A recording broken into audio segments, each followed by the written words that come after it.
privileged to be sitting with Natalie Charach in her home for an oral history interview. And Natalie, it's just a great pleasure to be interviewing you because you are one of the leaders in this community. Yes, you are. And Natalie, before we begin, I do have a question. Is it appropriate for us to use all the information that you share with me today for our educational programs? For the education, not for advertising. Nothing. Writing. It wouldn't be for advertising.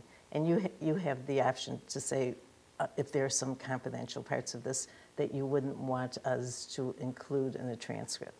So when we get to that, we'll talk about that later if you so desire. Mm-hmm. So when we start our oral history interviews, we like to start as far back as we can go. And we like to talk about our parents and grandparents. And some people have wonderful stories that they've heard about their families that came from Europe. So do you have stories like that? Well, my mother was a writer. She would write history of the family, and I have her papers, and some of it I'm going to, someday I'll put it all together.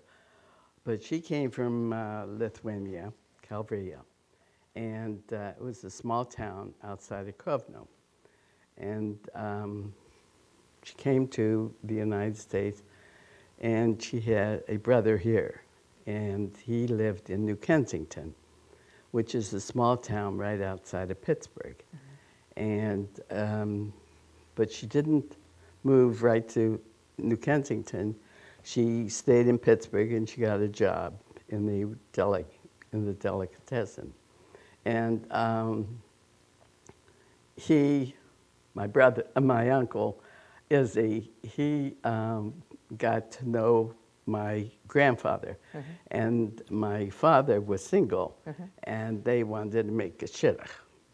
So it seemed that my mother, somehow they did make a shidduch, but there's more history, and I don't feel I want to go that far into it. Anyhow, they got married, and as a matter of fact, they got married a year after Manny's parents got married in the same shul. Really? But the same date. But at that day, isn't that for sure? Yeah, they got married on June the 14th, and my mother got married on June 15th. What year? The same shul, 1 year later. But what year? 1924 and 1925. I see. And I was born in 1926. So and then my sisters were born 3.5 years later. And my father died a month before my 6th birthday. Oh. So my mother raised 3 children, and I think she did a good job. I really do. Where was your father from? He was from Lithuania, which at that point it was part of Russia, then it was part of Lithuania. I mean, the government changed, but he was in Grinkashaw. I think that's how they pronounce it. Do you have any memories of him? Yes, I do, yeah. Anything you'd like to share with us? I don't think I can. So tell us about your formative years, your early years. Where did you live? Where did you go to school? We lived in New Kensington, and then 1937, my mother decided we were going to move to Pittsburgh. So we moved to Pittsburgh, and she worked in the deli there. She was behind the counter, and when we first moved to Pittsburgh, she worked nights, so she had to leave us alone. Then we lived in one area, and then we moved. We found we rented a house, and it was like a row of houses, but it was built up. So you had steps to go up, and then you had the cement, and then you had the fence. So we lived there, and then my mother bought a little cafe, and she and I worked the cafe. So when I would get out of school, junior high, I would go there, and then she would come home and rest up, and then be back for the dinner. And It was in we didn't know it at that time, but it was in a German area, and they did vulcanizing. And my mother was very pretty, dark-haired, short little nose, dark eyes, and they kept saying, "Hey, Rose, what are you? What's your nationality?" And she kept saying, "I'm an American. I'm very proud of it." And they kept, doing that over and over again. And then they said, "Hey, Rosie, do you mind if we pay you once a week instead of paying you every time we come in?" So she said, "Okay." So they kept after her, "What's your nationality?" She said, "You want to know my religion?" Mm-hmm. "Oh, yeah." So she said, "I'm Jewish." They boycotted and left us with all the bills. So my mother said she can't stay there. So we paid everybody off, and we decided that we were going to move. She had lunch lights that lived in Detroit. And as a matter of fact, my sisters were little flower girls at Cohn. It was William Cohn. His daughter got married, Kaminsky. Mm-hmm. And I think it was Kaminsky. Anyhow, they said, "Come to Detroit. Detroit is a real interesting city, and you can get a job." So this was in 1940. Mm-hmm. And then my mother, thought, and we gave up the cafe. So in 1941, right after Pearl Harbor, we moved to Detroit. My sisters, my mother, and I. And we moved to Hamtramck. Oh, because my mother spoke 7 languages. Oh, my. She read and wrote 7 languages. So she got a job right away at a bridal shop. And it was on Holbrook and Joseph Campo, Barbara's. And we had a room that we rented down the street.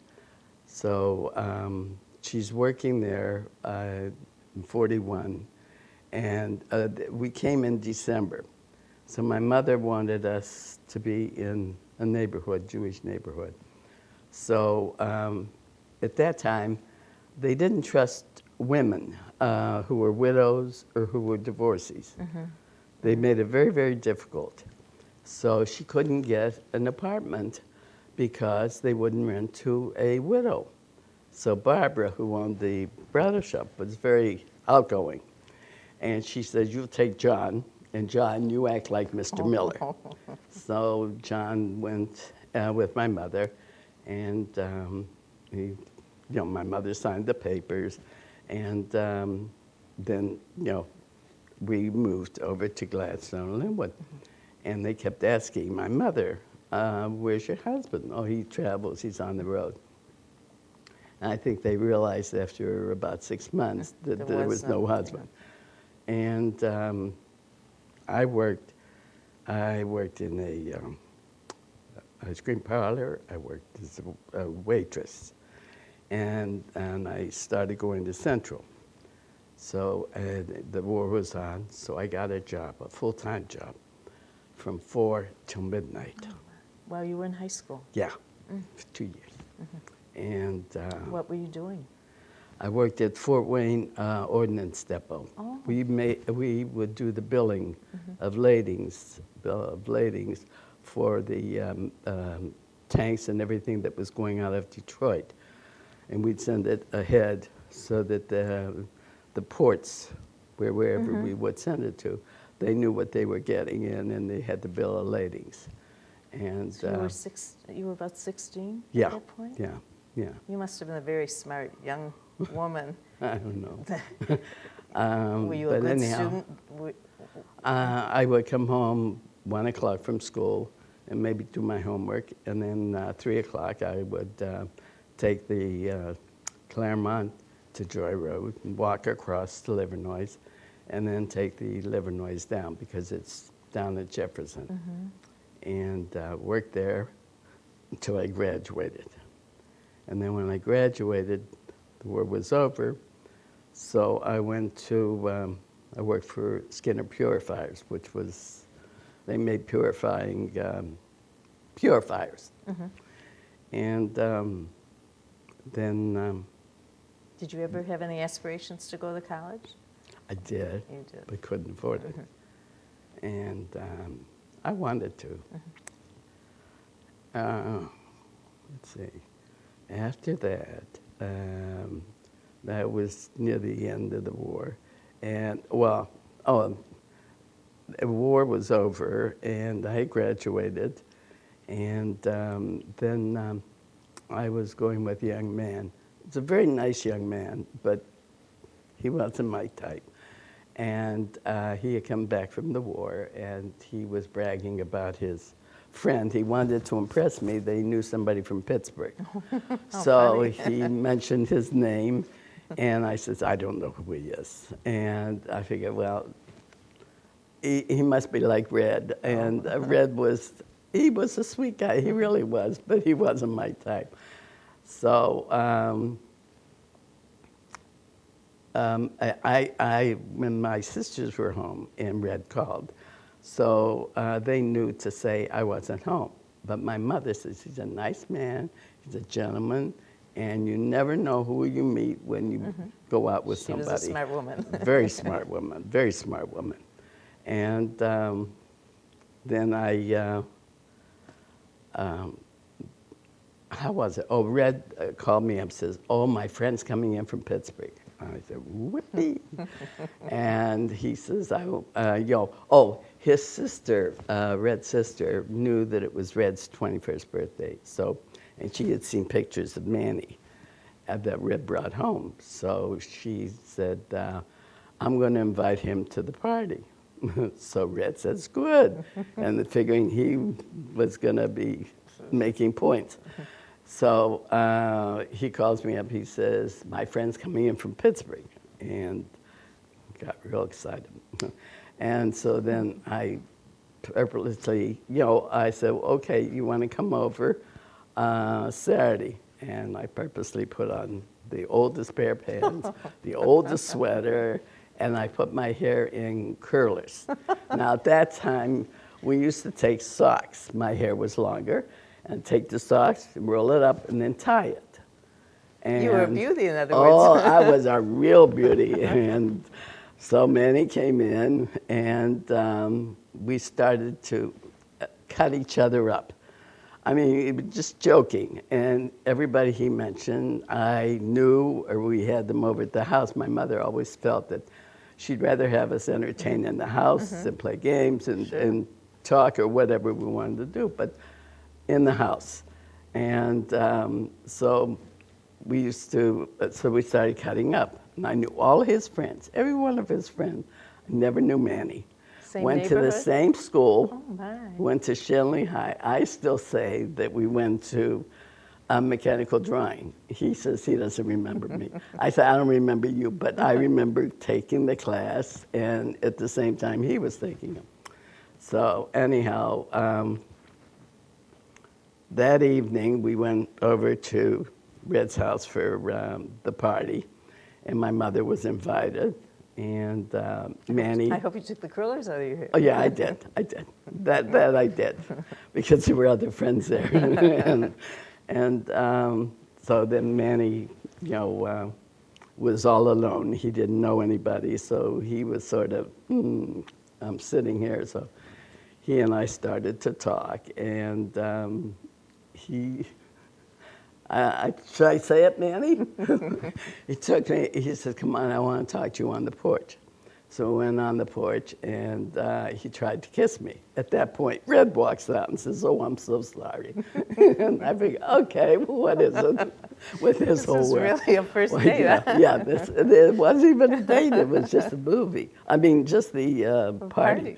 So then my mother knew that he was from Pittsburgh. She didn't know anybody in his family, but she said he should come for dinner. And my sister at that time loved to cook, and so she said, okay, we'll have dinner at 6 o'clock. And 6 o'clock came, 6 o'clock went, And 7:30, he walked in. And my sister was not happy. He claims that she still hasn't forgotten him. Then I invited my girlfriend, Lil Bricker. It was Lil Cone. And because figures make it even. So after dinner, we decided rather than sit around, there was the Docks Theater on Livernois, and we were a block and a half away. So we walked over, and when we got into the theater, Manny pushed Red and Lil down. He said, "There's 2 seats down there." And then we sat in the back. There were 2 seats in the back. As soon as we sat down, he says, I got to talk to you. I'm going back home tomorrow. And I says, "Yeah, but the movie just started." He said, "No, I got to talk to you." So we got up, we left them there. They didn't know where we were, and we walked back to the house. And my mother was working at the DAC at the time in the kitchen. And so she was already in bed, and I went to reach for my key. I did, and he took this hand, and he put it behind me, and I thought, he's going to try something. He's really going to get hurt. So he puts his class ring on my finger. Oh, my goodness. This was And love I said, at "What's first sight." this?" I said, "What's this?" He says, "We're going to get married." And I said, "I don't think so. I'm supporting my family, and my sister's in college, and I can't. "Oh, yeah. And well, my mother met him, and my mother fell in love with him. Oh, my. And she just thought he was the most wonderful young man there was. So the next morning, when she got up, I got up too, and I told her that he proposed. And she said, "He loves you, and he'll make you a good husband." And I said, "But I don't think so." And she says, "It's better for a man to love a woman more than for a woman, because a woman can grow to love the man." Interesting. Yeah. And then She I'll was let right. him. Yeah. Then I'll let him continue the story. But that So was you the married beginning. soon thereafter? Well, we got engaged. Let's see, that was in February, and we got married by a justice of the peace on April the 12th. I worked for Skinner, the purifying company, purifiers, and we had to stay 2 weeks in Pittsburgh if we were going to get married in New Kensington, because my 2 uncles, Uncle Wesley and Uncle Louis, were going to pay for the wedding. And the wedding was quejo, liquor, and a 2-piece band. And that was my wedding. What year? Same year, 1946. So when I said to Manny, "I can't take off 2 weeks." I had a job, he didn't have a job. So I said, "Then we'll have to get married here, and then get married religious in June." So April the 12th, I had a worker, co-worker, and she had a boyfriend who was part of the mafia. So he knew the big shots downtown in the city hall. And she got Pete, her boyfriend, to get a judge to marry us during his lunch hour. So we went down in the lunch hour, and I met him. Oh, I called him up and told him to meet us at the under Kern's Clock. And then Kern's Clock, we walked over to the city hall, and Judge Thomas Murphy married us. He's a famous I gave Manny $5 to take the best man out for lunch, and I gave $2, I think, for the license, and we gave and I gave the judge $5. So that was my investment. So he's been paying ever since. Things were a lot different in those days. Yeah. And we went back, Leota and I went back to work because it was Friday and it was payday. And Friday night, I belonged to a girls' club, and we had bought tickets for Roberta that was playing at the Masonic Temple. So I think my sister gave up her ticket so that Manny could go. So he went and saw Roberta with 12 other girls. And that was our honeymoon. That was our honeymoon. And fortunately, you've been able to travel ever since. yeah, it took us time, but we did make up for it. And then let's see. So Manny didn't have a job, so he came here? No, he didn't have a job, and he came here with $7 in his pocket, and I was working. So, and then my mother gave us her bedroom, and we lived there. And then finally, the people upstairs, it was a two flat, and the people upstairs moved, so then my mother moved upstairs, and we had the downstairs.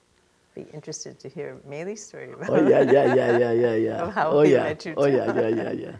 So, So you started off with you were poor. very poor. Very poor. We can use that word because it really... Oh, very poor. Yeah. Believe me, Yeah. very poor. And my mother, before she died, she was 93, but before she died, she had us come over, and she had a little break front, and, we had to, she wanted to make sure who got what, and she gave me a yellow sheet. I'm trying to find it. I found all the other sheets, but I couldn't find this one. And my mother didn't have any money because my mother worked all her life. And she made out this sheet. It was J&F, $10, the Red Cross, $5, this. And she made out a sheet down to here, like she had the money. And it was 10, 5, 10, 5. Maybe it was $100 if it was. But I mean, she always instilled, the fact values, that as bad as we had it, there were worse. So her values are really remarkable. Yeah. Do you attribute that a lot Oh, to yeah. the Definitely. way you think about life? Definitely. Yeah. So that's... I'll let Manny tell the story of how Oh, he yeah, got started. Oh, yeah. But, do you want to talk about that also, or should just how the early years of your marriage? No, I let him. So where did you live? We lived on Tyler, and then in 1953, we had Janice. We traveled, but Manny will tell you that. We traveled, and so we didn't have children until 1950. We were married in 1946. We had Janice, and then a year and, actually about 19 months, 20 months, we had Jeff. And Jeff was it was cesarean. And when they pulled him out, he filled his lungs with fluid. So we weren't sure, and we had to keep him there for over a month because to get all that fluid out, because once the fluid went into the lungs, it got hard. And so we lived, and then we moved from Tyler in 1953. My mother gave us the down payment that she remortgaged her house on Tyler. What a generous woman. Yeah. So Manny says that, I think our accountant had said at that time, that $5,000 was close to $100,000, if not more. Right, in today's money? Because, because she kept saying, we all that I have money because when they pay me back, but we were paying back all the time. I see. It was funny. It was cute, and she appreciated everything, and we were good. Did you work along with Manny? Yeah, a little bit, Yeah. and then when we came back. He will tell you what he did, Okay. and then in certain places I would work. In certain places where he was, they didn't need me, but I worked, and so I've been working all my life. And let's see what else. So then we lived in Oak Park until 1981, and then we moved here. And we've been here ever since. And we're perfectly happy. I mean, and we travel. And so Detroit's your home. And yeah. So what do you think of this city? Well, I'll tell you, I came from Pittsburgh. In Pittsburgh, you got on the streetcar to go downtown, and you had a friend when you got off the streetcar. And it was warm and friendly. You came to Detroit. Oh, you knew everybody by name.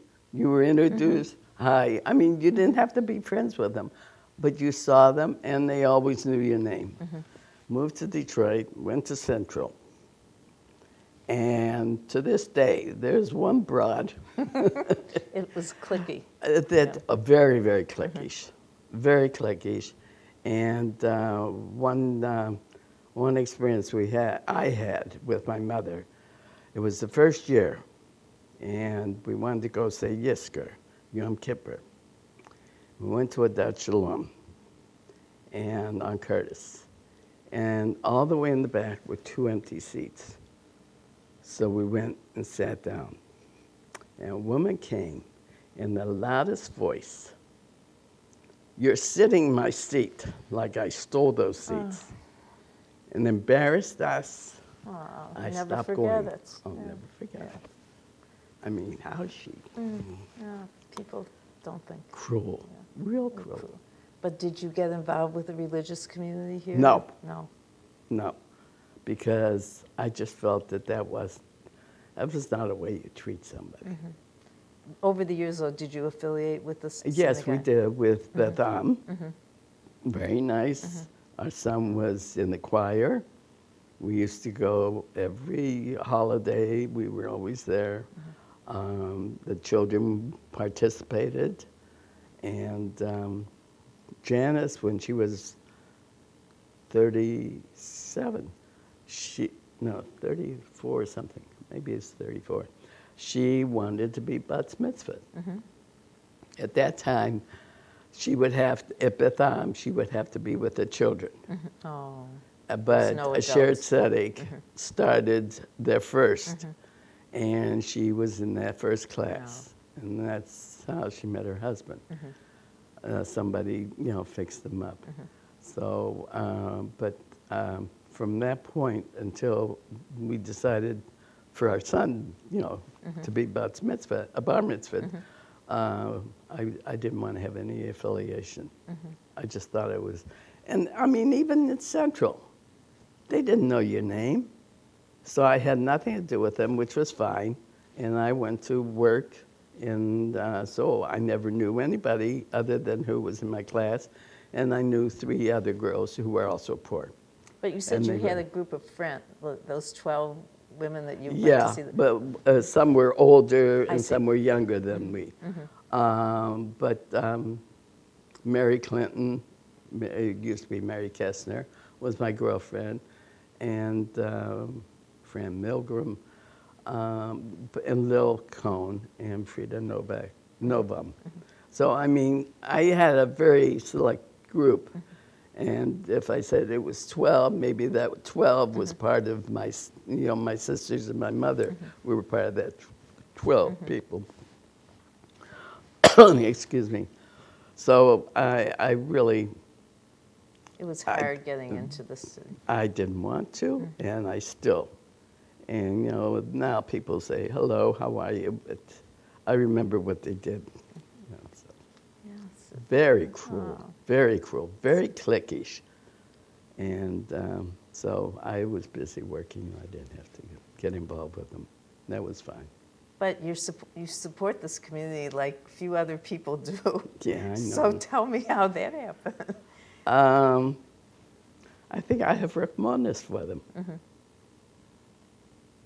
there's so, what were some of the first projects you got involved in? Well, I belonged to Pioneer Women, which was not much, and met some lovely, lovely women, and they were sweet. I mean, they weren't the Kind. They weren't cliquey. They were very nice, and so we started with Pioneer Women, and then we have 2 homes in Israel. One in Janice's name and one in Jeff's name. What kind of homes are they? Nurseries. Oh, I see. And one is in Surat, which has been bombed, and they have one land there, so they just moved it up the hill, up the mountain, one of the hills. All of a sudden, they got a runny nose. Did you travel to Oh Israel? yeah, oh yeah. And we gave money to JNF, my mother's list, JNF. We don't go into that.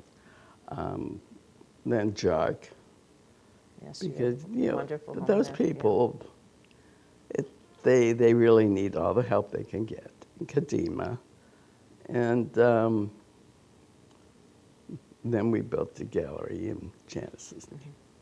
So the gallery, which is one of our cultural gems in this community, do you want to talk about how that evolved? Well, when Janice was very fortunate, her work was sought after by the galleries, and she had some friends who she felt sorry for because they never got into a gallery, and she felt they were just as good. Maybe they weren't, but she felt sorry for them. So I always teased her. I says, "We'll open up a gallery, and we'll put your stuff there." And she said, "You don't know anything about art, and I'm not going to sell my stuff."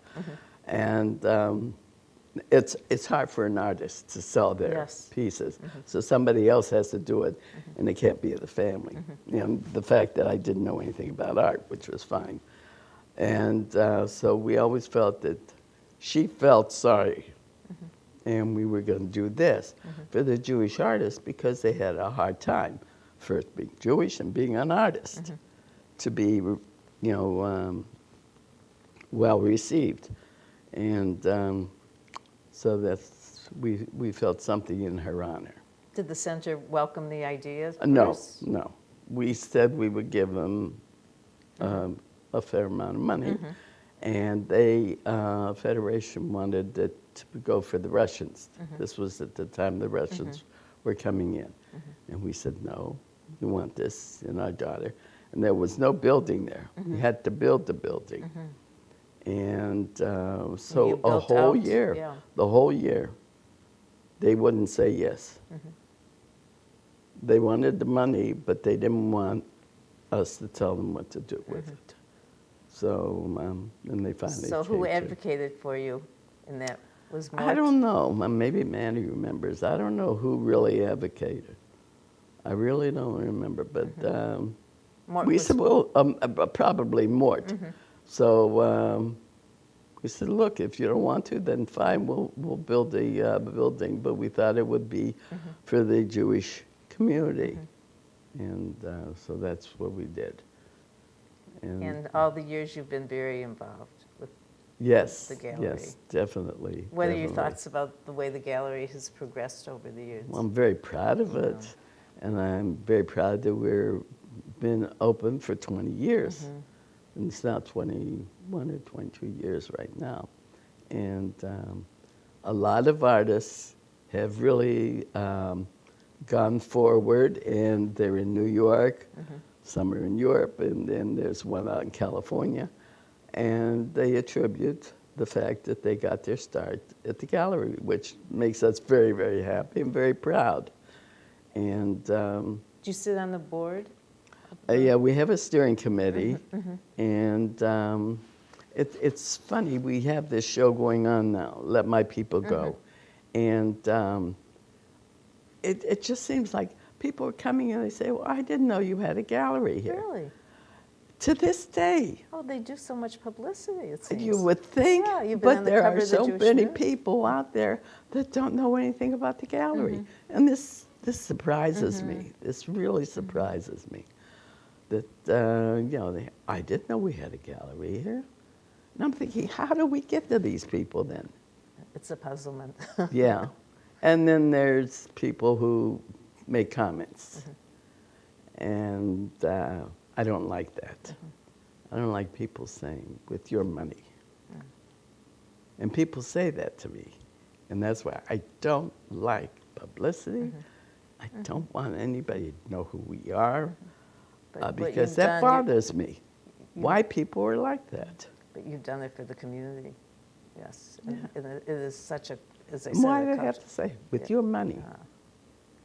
Oh, I wish I could do it. They sold their business for $3 million. And they say to me, I wish I could do it. Well, fortunately, you overlooked that, obviously. No, I don't. I know. I'm like an elephant. I don't forget. I have lists. And my list, nobody wants to be on my list. Believe me, they don't. You don't. Okay. All right, I'll be on your good side. But you have done such wonderful things for this community, and you are well loved and well respected. And what are some of the other ventures that you really prize? I mean, what are some of your favorite? I like to work. As far as the community, I get a little angry about people that I know could afford to help other people, and they don't. And I guess I shouldn't feel that way. I mean, let everybody do their own thing. And my sister says, you can't tell people what to do or where to spend their money. It's true. But if you see people suffering, and you see that they need the food, they need this, I mean, why not? But they don't.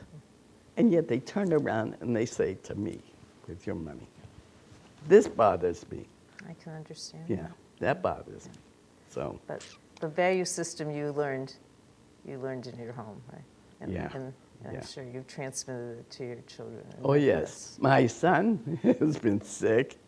He's really like on a fixed budget, and yet he gives money. Constantly he's giving money to the cancer, to this one, to that one. I mean, anytime somebody goes up to him and says, they don't have any money for food, he buys them food. I mean, he is the most generous person I've ever seen in my life. He gets angry with them. He says, you're on a fixed budget.